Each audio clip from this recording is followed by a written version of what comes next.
Hi. കുട്ടികളുടെ പോട്ടി training എന്ന് കേൾക്കുമ്പോൾ തന്നെ പല മാതാപിതാക്കളും വലിയ ടെൻഷനാണ്.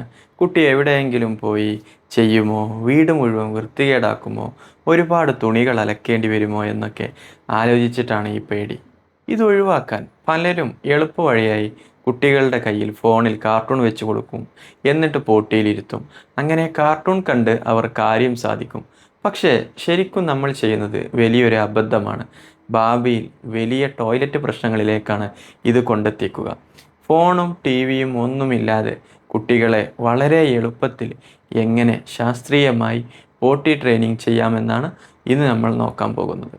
പോട്ടി ട്രെയിനിങ് തുടങ്ങാൻ പോകുന്നവർക്കും തുടങ്ങിയിട്ട് എവിടെയും എത്താതെ ബുദ്ധിമുട്ടുന്നവർക്കും ഉള്ളൊരു കംപ്ലീറ്റ് ഗൈഡായിരിക്കും ഈ വീഡിയോ. പോട്ടി ട്രെയിനിങ് തുടങ്ങുന്നതിന് മുമ്പ് നമ്മൾ ആദ്യം ഉറപ്പുവരുത്തേണ്ടത് കുട്ടിയുടെ ആരോഗ്യമാണ്. കുട്ടിക്ക് മലബന്ധം ഇല്ല എന്ന് നമ്മൾ ഉറപ്പുവരുത്തണം. കാരണം അപ്പിയിടാൻ വേദനയുണ്ടെങ്കിൽ അവർ പോട്ടിയിലിരിക്കാൻ മടി കാണിക്കും. അതുപോലെ 6 മാസത്തിലൊരിക്കൽ ഡോക്ടറെ കണ്ട് വിരയിളക്കാനുള്ള മരുന്നും കൃത്യമായി കൊടുക്കണം. ശ്രദ്ധിക്കുക. രണ്ടാമത്തെ കാര്യം റുട്ടീനാണ്. കുട്ടിക്ക് ഒരേ സമയത്ത് ഭക്ഷണം കൊടുക്കാനും ഒരേ സമയത്ത് ഉറക്കാനും ശീലിപ്പിക്കുക. ഭക്ഷണം കൃത്യസമയത്താകുമ്പോൾ അവരുടെ ദഹനവും ഒരു പരിധിവരെ ഒരു ടൈം ടേബിളിലേക്ക് വരും. അപ്പോൾ പോട്ടിക്ക് പോകുന്ന സമയവും ഏറെക്കുറെ കൃത്യമാകും. ഇനി പറയാൻ പോകുന്നതാണ് നമ്മുടെ വജ്രായുധം. പലർക്കുമുള്ള ഒരു സംശയമാണ് കുട്ടിക്ക് എപ്പോഴാണ് പോട്ടി വരുന്നതെന്ന്, എങ്ങനെ കണ്ടുപിടിക്കാമെന്നും.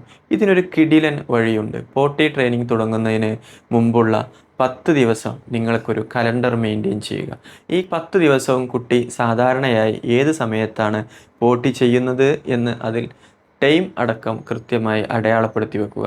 ഉദാഹരണത്തിന് രാവിലെ 9 മണിക്ക്, അല്ലെങ്കിൽ ഭക്ഷണം കഴിഞ്ഞ ഉടനെ അരമണിക്കൂറിനുള്ളിൽ. ഇങ്ങനെ ഈ 10 ദിവസത്തെ ട്രാക്കിങ്ങിലൂടെ അവിടെ കൃത്യമായ ടൈമിംഗ് നമുക്ക് മനസ്സിലാക്കാം.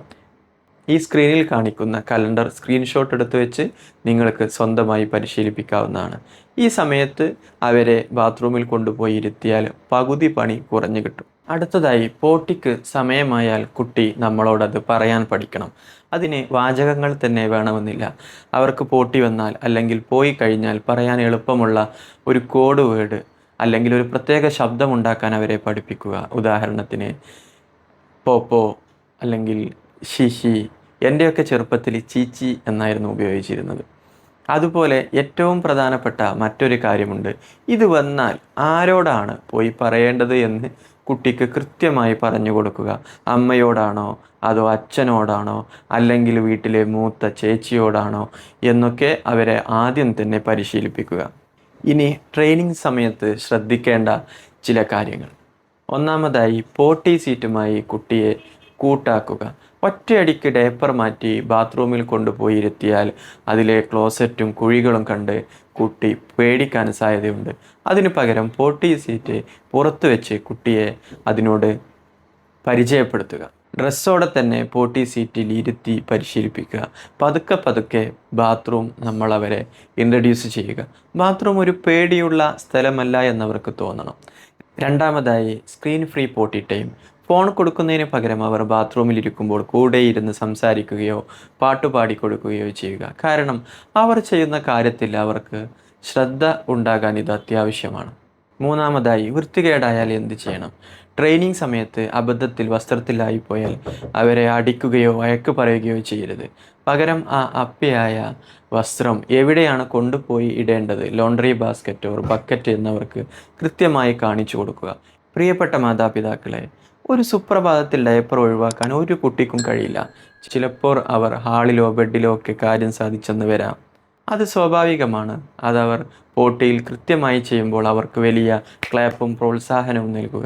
ഇതിനെ പോസിറ്റീവ് റീഇൻഫോഴ്സ്മെൻ്റ് എന്ന് പറയും. കുറച്ച് ക്ഷമ കാണിച്ചാൽ ഏതൊരു കുട്ടിയെയും വളരെ പെട്ടെന്ന് ഡയപ്പർ ഫ്രീ ആക്കാൻ നമുക്ക് സാധിക്കും. നിങ്ങൾ പോട്ടി ട്രെയിനിങ് തുടങ്ങാൻ പ്ലാൻ ചെയ്യുന്നുണ്ടോ, അതോ ഇതിനോടകം തുടങ്ങിയോ? ഇനി നിങ്ങളുടെ ബുദ്ധിമുട്ടുകൾ താഴെ കമൻറ്റ് ചെയ്യൂ. പിന്നെ ഒരു കാര്യം കൂടി, ഈ വീഡിയോ, ഇത്രയും ലെങ്ത്തുള്ള ഈ വീഡിയോ നിങ്ങൾ അവസാനം വരെ കണ്ടെങ്കിൽ അത് നിങ്ങൾക്ക് ഉപകാരപ്പെട്ടു എന്ന് ഞാൻ കരുതുന്നു.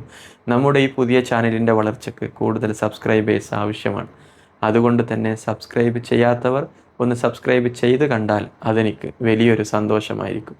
ഈ ചാനലിൻ്റെ വളർച്ചയ്ക്ക് അതൊരു മുതൽക്കൂട്ടുമായിരിക്കും. ടെൻഷൻ അടിച്ചിരിക്കുന്ന മറ്റു മാതാപിതാക്കൾക്ക് ഈ വീഡിയോ തീർച്ചയായും ഷെയർ ചെയ്ത് കൊടുക്കുക. ഉപകാരപ്രദമായ മറ്റൊരു വീഡിയോയുമായി നമുക്ക് അടുത്ത വീഡിയോയിൽ വീണ്ടും കാണാം. Happy parenting.